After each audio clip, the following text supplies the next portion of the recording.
Yeah! Woo! Heck yeah, baby!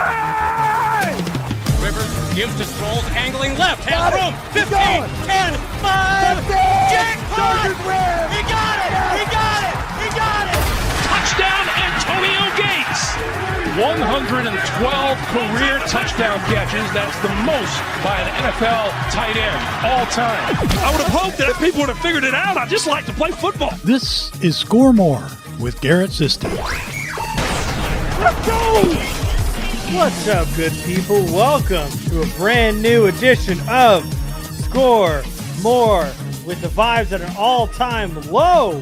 For Charger fans, man, does this suck. Going into week 4, losses happen, but boy, do they not happen like this. And the injury bug that occurs with it. Brutal last Sunday in Pittsburgh. Man, losing 5 first-round draft picks, most likely. You've got Joe Alt, the rookie this year, who hurt his MCL, going to be out weeks. You got Rashawn Slater, Peck, out. Joey Bosa, hip, missing, broken. Justin Herbert, ankle, gone. Derwin James in jail. Like, it's crazy. The amount of top-end talent that got hurt in that week. And, man, it's going to be a hard one because Chiefs come to town. Everybody's kind of looking past the Steelers a little bit, waiting for that division matchup against the Chiefs, who are on a roll thanks to their friends in black and white so far this season. But they're 3-0. Chargers are now 2-1. And I think a regular loss would have been okay. But the way in which this happened, man, what really stings the most is it felt like Justin Herbert stays healthy. They cruise on to a pretty easy win in that second half. It just felt like it was just how these games have gone, a little slow to start, not counting the Carolina game, but just like the Las Vegas game. It was the same kind of script. They were close going into halftime. They were up a little bit this time, but then Steelers come out, they score, and you're thinking, oh, that, not too big of a deal. The offense was kind of starting to hum towards the second quarter-ish, and then Herbert goes down, Heineke's in, Joe Alt's down, Slater's down, Bosa made it like, a pregame meal before he got hurt. And then Derwin James, again, hit somebody helmet to helmet, and what can you do? I mean, it's just – and we kind of talked about how Derwin James felt like he was a guy that everybody's was watching because his hits were just adding up, and the fines were getting worse, and then it just felt like it was a matter of time until something like this happened. And lo and behold, it does. Now, going into week 4 against the Chiefs. But, I mean, what else is there to say about that game? I will cover a little bit about it. There is something to say. But, by the way, I don't know if I mentioned it. Make sure you're following us everywhere. Make sure you're subscribed here on YouTube and Twitter and Patreon and all that mess. But what I'm going to do today is we are going to cover something from that game, which I think is pretty exciting. And then there's a segment on this show I haven't done this season. I've done in seasons past. Comments on YouTube were saying, hey, where is it at? Got hit up in the DMs about it too.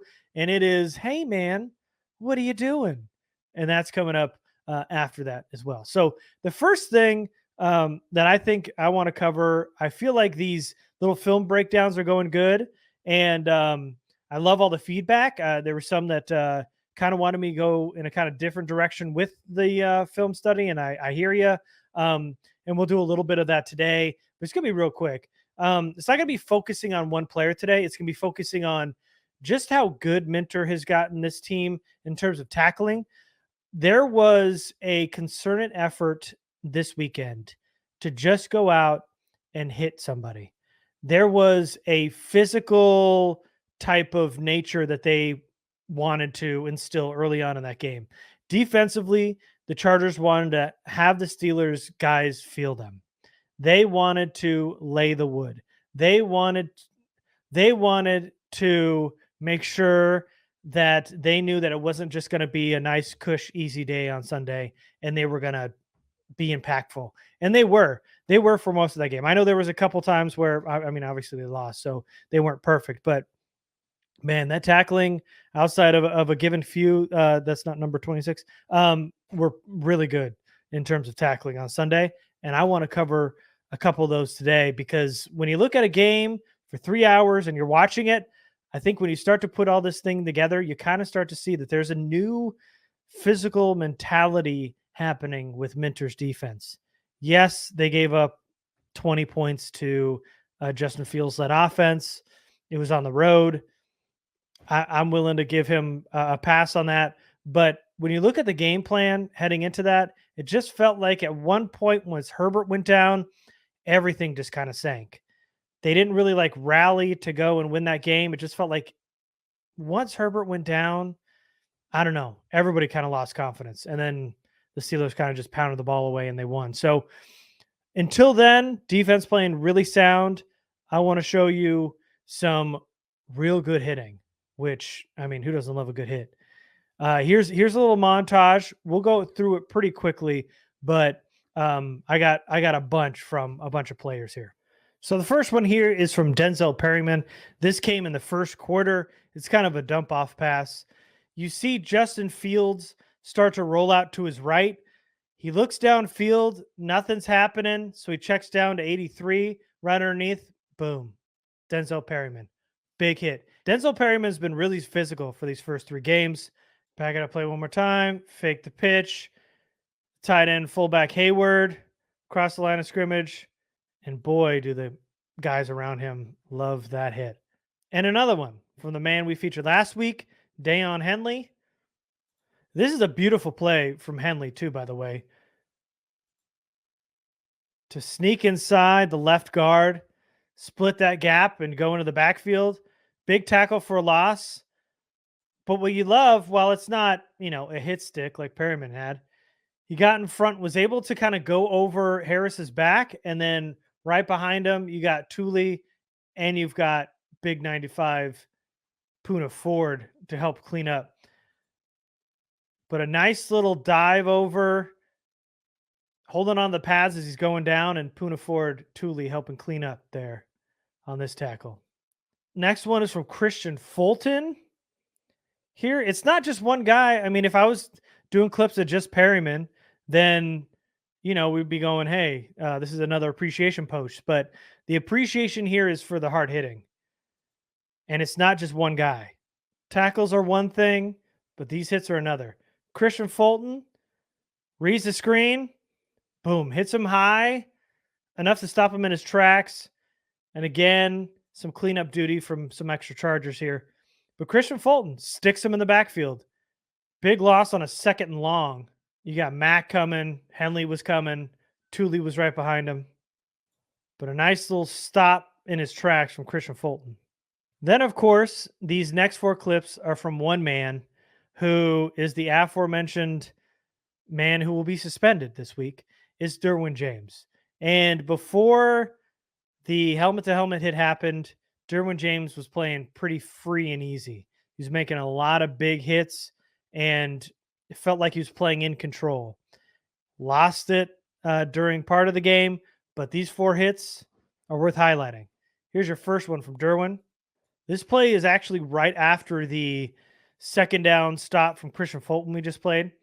This is a 3rd and 21 now. You got DBs at the sticks, and here comes Derwin. George Pickens tries to go horizontal, get to the sideline, go around. Derwin James, big tackle. Pickens almost loses the ball as he's going to the ground. But a big tackle right near the line of scrimmage for Derwin James. Nowhere for George Pickens to go. This is a 1st down run play.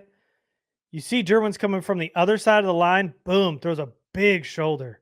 And that's Jaylen Warren, by the way. Not a small, lanky running back by any means. But, man, he just decleats him. Shoulder to shoulder, minimal gain. Nice job getting horizontal with the line of scrimmage. Big hit from James as he's stomping around. Now here's just a textbook get low, tackle a running back. Harris gets the pitch. Derwin James gets him in the backfield, wraps up, starts to roll a little bit, and you got Perryman and Thule to clean up. Beautiful execution. attack the running back low, who Harris is not an easy man to bring down. So that's why you got a nice little cavalry coming to clean it up in Tooley and Perryman. And the last one here, the sack from Derwin James, blitzing off the edge. Love him coming from his almost linebacker spot. Justin Fields didn't see him. Nice disguise, like he's playing the middle. Comes downhill, blitzes, wraps up, and Justin Fields just has to kind of turtle up and take the hit. But a nice sound sack here from Derwin James on a 2nd and 4. Knocked him back here late in the third quarter. A really nice job from the Chargers defense. Jesse Minter's got him flying around. They've got him blitzing. The run defense was good. Again, there's been some blips. The tackling's been good. Again, not perfect. They lost. But when you look at this defense as a whole, they like to hit people.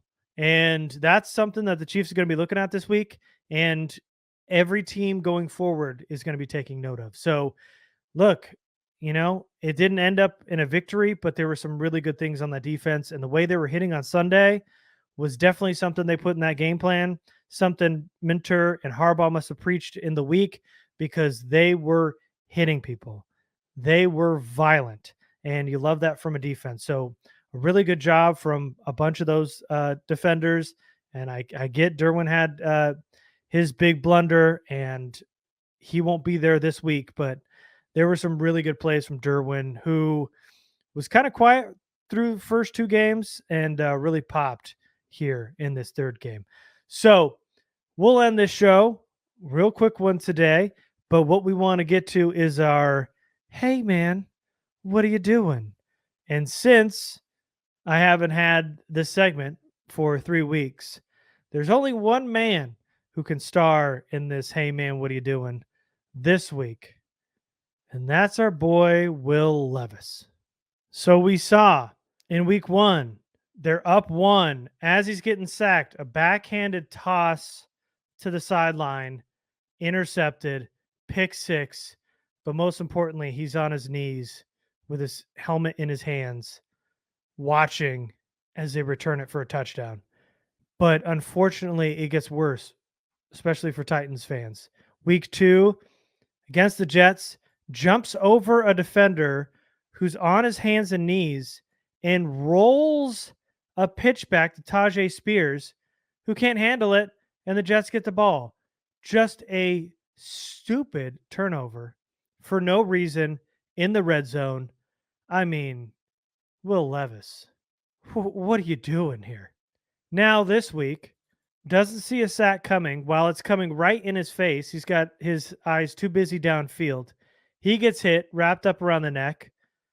Not too bad. And then gets absolutely sandwiched by the Packers defender, who basically belly flops on top of him, diving for the ball. And the Packers get it. And then there's a 4th and 2 in the third quarter with the Packers up a bunch. There's a fake handoff, and Will Levis decides to run for it. And as he's trying to reach the line of scrimmage, he jumps in the air, which, if you pause it here, 4 yards. The man thinks he's going to Space Jam Michael Jordan, stretch his arm out to the first down marker, but also falls on his back. Don't do that. You're going to hurt yourself. He's lucky he's not concussed, but still playing like he might be. Will Levis. The Titans are 0-3. What are you doing? This is ridiculous. And the funniest man in the NFL right now. And he deserves the, hey man, what are you doing so far for 3 weeks? Thank you so much. I know what I'm doing. I'm getting out of here. I appreciate you guys watching. Thank you so much. I'll be back next week. And let's just hope the Chargers score more on Sunday.